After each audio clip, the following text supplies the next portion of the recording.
दो बैलों की कथा के माध्यम से प्रेमचंद ने कृषक समाज और पशुओं के भावात्मक संबंध का वर्णन किया है। इस कहानी में उन्होंने यह भी बताया है कि स्वतंत्रता सहज से नहीं मिलती, उसको पाने के लिए बार बार संघर्ष करना पड़ता है। तो चलिए चैप्टर शुरू करते हैं। झूरी काछी एक किसान था। उसके पास दो बैल थे। उन दोनों बैलों का नाम हीरा और मोती था। दोनों पछाई जाति के थे, देखने में सुंदर, काम में चौकस, डील में ऊंचे। बहुत दिनों साथ रहते रहते दोनों में भाईचारा हो गया था। दोनों आमने सामने या आसपास बैठ के एक दूसरे से मुख भाषा में विचारों का आदान प्रदान करते थे। एक दूसरे के मन की बात कैसे समझ जाते थे हम नहीं कह सकते। हो सकता है शायद उन दोनों में कोई गुप्त शक्ति थी जिससे जीवों में श्रेष्ठता का दावा करने वाला मनुष्य वंचित है।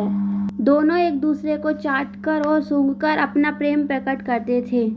और तो और कभी कभी दोनों सींग भी मिला लिया करते थे, लेकिन लड़ाई के लिए नहीं, केवल विनोद के भाव से और आत्मीयता के भाव से। जैसे दोनों में घनिष्ठता होते ही धोल धप्पा होने लगता।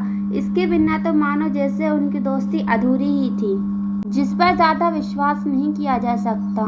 जिस समय ये दोनों बैल हल या गाड़ी में जोत दिए जाते और गर्दन हिला हिलाकर चलते, उस वक्त हर एक की यही चेष्टा होती थी कि ज्यादा से ज्यादा बोझ मेरी ही गर्दन पर रहे।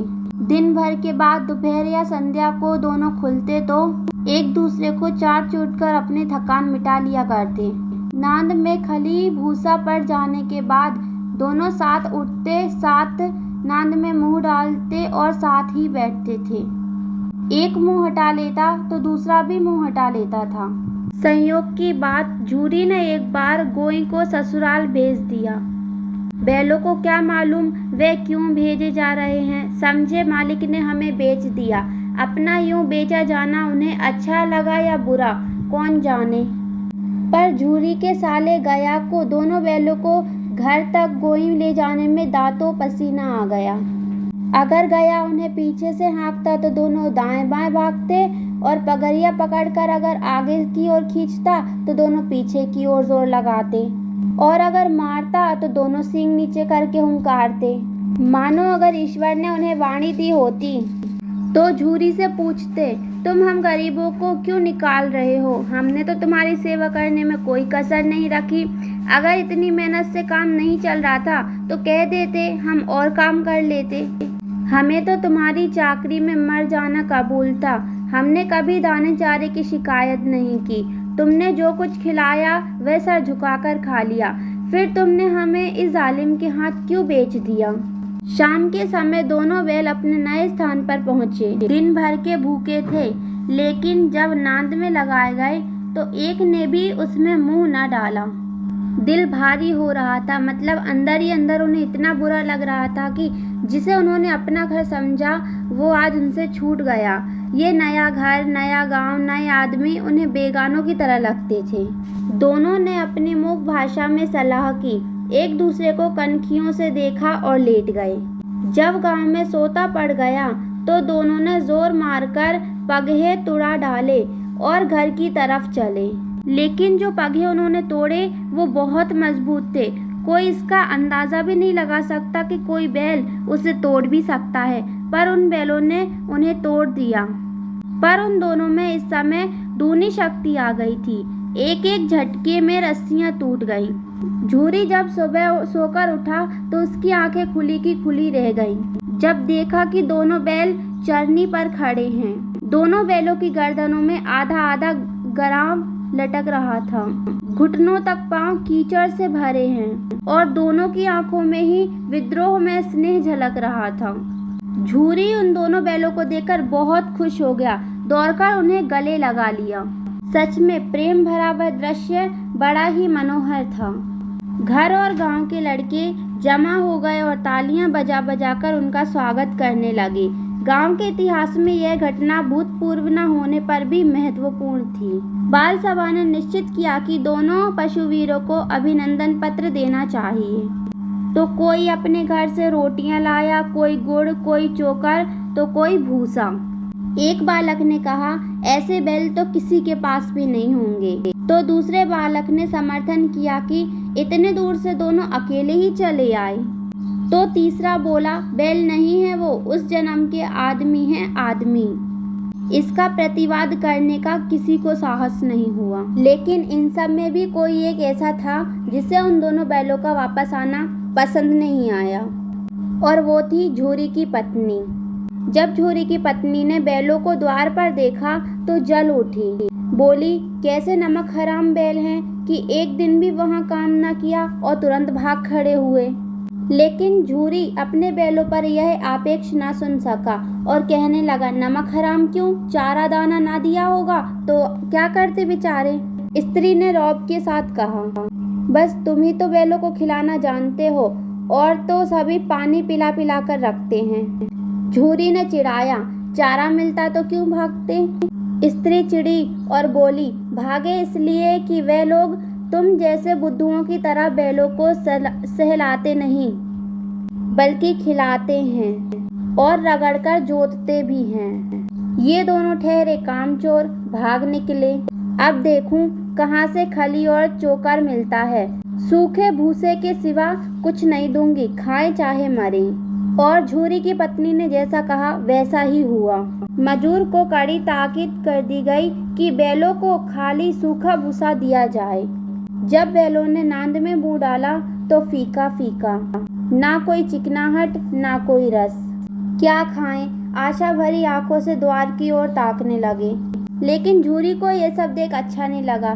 झूरी ने मजूर से कहा, थोड़ी सी खली क्यों नहीं डाल देता बे। मजूर बोला, मालकिन मुझे मार ही डालेगी। तो गया ने कहा, चुरा कर डाल दे। तो बोला, ना दादा, पीछे से तुम भी उन्हीं की सी कहोगे। फिर दूसरे दिन झूरी का साला फिर आया और बैलों को ले चला। लेकिन अब की बार उसने दोनों को गाड़ी में जोता। 2-4 बार तो मोती ने गाड़ी को सड़क की खाई में गिराना चाहा, पर हीरा ने संभाल लिया। वह ज्यादा सहनशील था। क्योंकि संध्या यानी शाम के समय जब घर पहुंचकर उसने दोनों को मोटी रस्सी से बांधा और कल की शरारत का मजा चखाया, और फिर वही सूखा भूसा डाल दिया। अपने दोनों बैलों को खली चूनी सब कुछ दी। दोनों बैलों का ऐसा अपमान कभी भी नहीं हुआ था। और तो और झूरी तो उन्हें फूल की छड़ी से भी नहीं छूता था, बल्कि उसकी टिटकार यानी मुंह से जो टिक टिक का शब्द निकालते हैं वो टिटकार पर दोनों उड़ने लगते थे। और यहाँ उसका जस्ट अपोजिट, यहाँ तो उन्हें मार पड़ती थी। आहत सम्मान की व्यथा तो थी ही, उस पर मिला सूखा भूसा।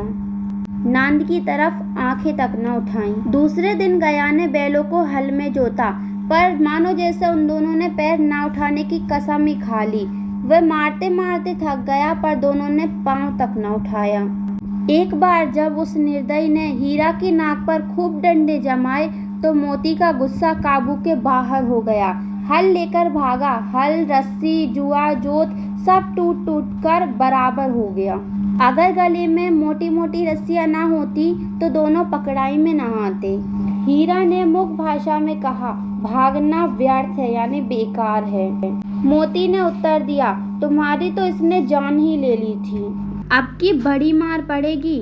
पढ़ने दो, बैल का जन्म लिया है तो मार से कहाँ तक बचेंगे। वो दोनों आपस में बात कर ही रहे होते हैं, इतने में गया 2 आदमियों के साथ दौड़ा आ रहा था और दोनों के हाथों में लाठियां थीं। तभी मोती बोला, कहो तो दिखा दूं कुछ मजा मैं भी। लाठी लेकर आ रहा है। हीरा ने समझाया, नहीं भाई, खड़े हो जाओ। तभी मोती बोला, मुझे मारेगा तो मैं भी 1-2 गिरा दूंगा। तो हीरा बोला, नहीं, हमारी जाति का ये धर्म नहीं है। मोती दिल में ऐंठ कर रह गया।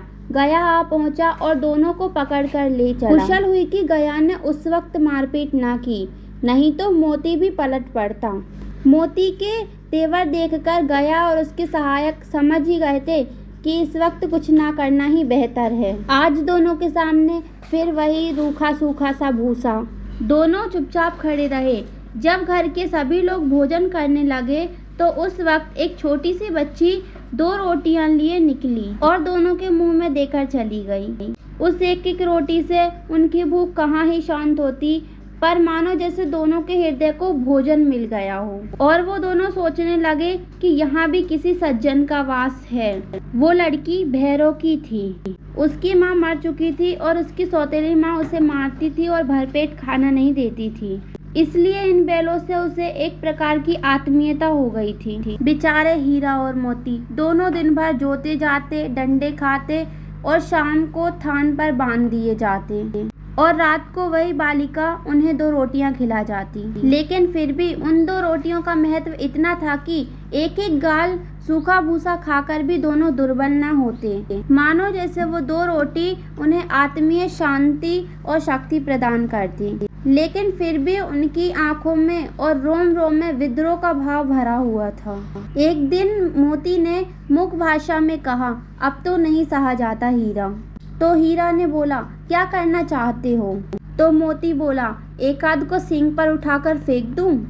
तो हीरा बोला, लेकिन जानते हो वह प्यारी लड़की जो हमें रोटियां खिलाती है उसी की लड़की है जो इस घर का मालिक है, वह बेचारी अनाथ ना हो जाएगी। तो मोती बोला, मालकिन को फेंक दूं? वही तो उस लड़की को मारती है। तो हीरा बोला, लेकिन औरत जात पर सींग चलाना मना है, ये भूल जाते हो। तो मोती गुस्से में बोला, तुम तो किसी तरह निकलने ही नहीं देते, बताओ तोड़ाकर भाग चले? तो हीरा बोला, हाँ ये मैं स्वीकार करता हूँ, लेकिन इतनी मोटी रस्सी टूटेगी कैसे? इसका एक उपाय है, पहले रस्सी को थोड़ा चबा लो, फिर एक झटके में तोड़ देंगे। रात को जब बालिका रोटियां खिलाकर चली गई, दोनों रस्सियां चबाने लगे, पर मोटी रस्सी मुंह में ही ना आ रही थी। बेचारे बार बार जोर लगाकर रह जाते थे। तभी उस घर का दरवाजा खुला और वही बच्ची बाहर निकल कर आई। दोनों सिर झुकाकर उसका हाथ चाटने लगे। दोनों की पूंछ खड़ी हो गई। उसने उनके माथे सहलाए और बोली, खोल देती हूँ, चुपचाप से भाग जाओ, नहीं तो यहाँ लोग मार डालेंगे। आज घर में सलाह हो रही है कि इनकी नाकों में नाथ डाल दी जाए।